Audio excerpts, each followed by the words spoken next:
Good morning, my dear children. Today we are going to start our computer class. Okay, I am your computer teacher and I am Sharanya. Let's start our chapter. Our first chapter name it is Computer Memory and Storage Devices. All of you know what is computer, right? Have you seen computer? Yes, and also you used the computer, right? Do you know the computer devices are divided into 4 categories? Do you know what are they? First one it is input devices. Second one output devices. Third one it is processing devices. And the final one it is storage devices. Okay? All the computer devices comes under these 4 categories. Okay, what are the input devices? Do you know what are the input devices? Keyboard, mouse, scanner, joystick, digital camera, light pen. These all comes under input devices. Okay, many input devices are there. These are some examples of input devices. Then what are the examples of output devices? Can you say? The main output devices are monitor, printer, speaker, projector, plotter, like that. Okay, there are lot of output devices. These are some examples of output devices. Okay, do you know what is the processing device? You know? Yes, it is CPU. CPU is the processing device. Do you know what is the full form of CPU? It is Central Processing Unit. Look at here. It is Central Processing Unit. Okay. For what purpose we are using Central Processing Unit?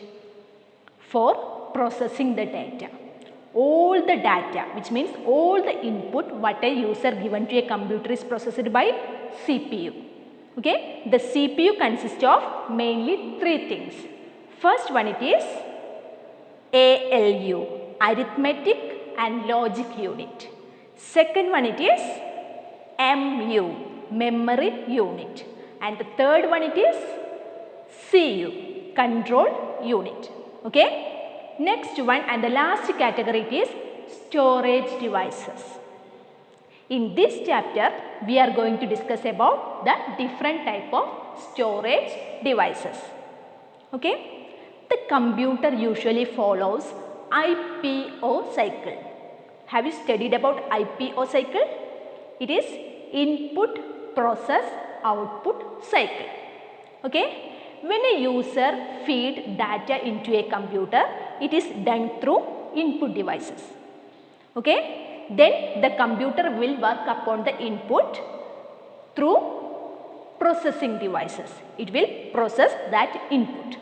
After that, the user will get the output through output devices. Okay. Among these devices, today we are going to discuss about memory unit, which is storage devices. Okay. The memory unit or storage device is categorized into 2. First one it is primary memory and secondary memory. Okay. The primary memory consists of programs and instructions. Okay. It is used for calculations and flow of instructions. Okay. The primary memory is used for controlling the flow of instruction and also used for calculations. The secondary memory is used for storing data permanently. Okay. We can store data permanently by using the secondary storage devices. Do you know what is primary memory?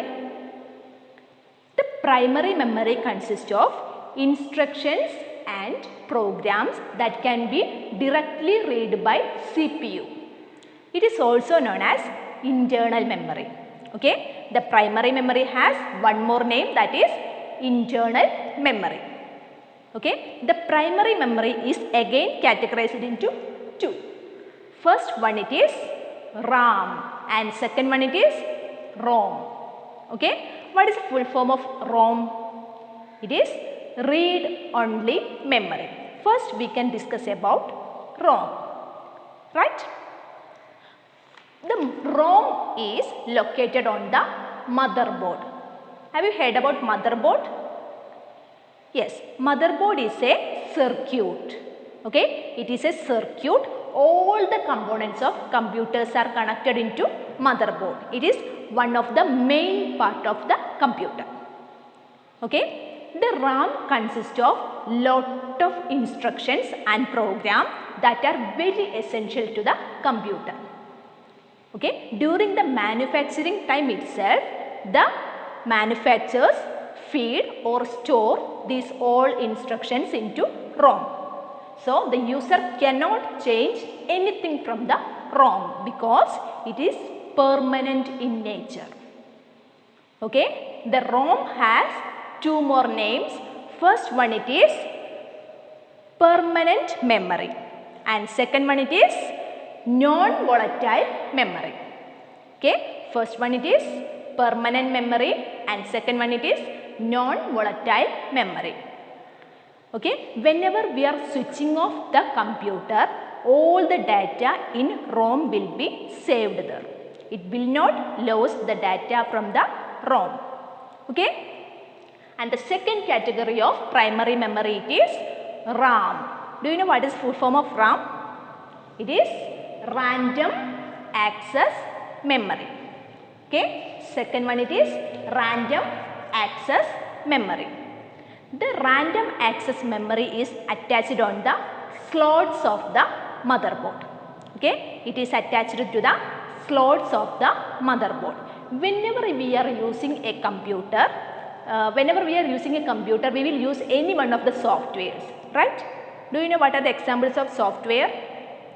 The Microsoft Windows itself a software.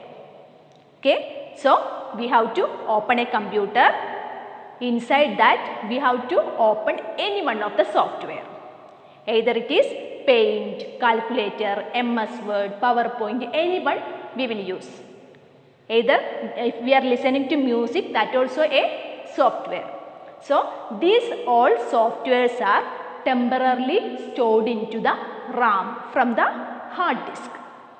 Okay, whenever we are switching off the computer, all the data will lost from RAM because it is temporary. Okay, RAM is temporary memory and one more name is there for RAM, it is volatile memory. You got it? There is one more name for RAM, that is volatile memory. So before switching off the computer, we need to save all the data into the secondary storage devices.